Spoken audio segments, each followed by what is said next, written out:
In today's video, let's quickly talk about how to change the Outlook theme.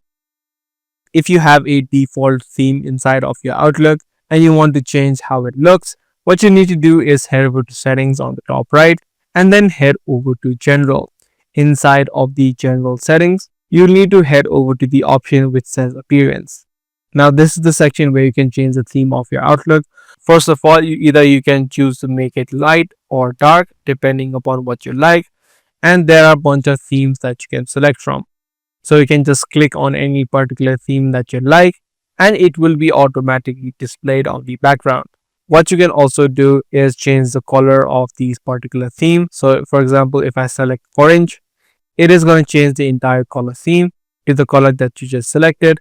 Other than this, you can also click this expander, choose from different themes that are available. So go through each one of them and pick the one that you like, and you can just click on save. And if you head back, the entire theme of your Outlook now has been successfully changed. If you don't like this after you change it, you can again go back to the same setting and change it to a different theme. So that is the way that you use or select themes inside of Outlook. That's a wrap for today's tutorial. I'll see you guys in the next video.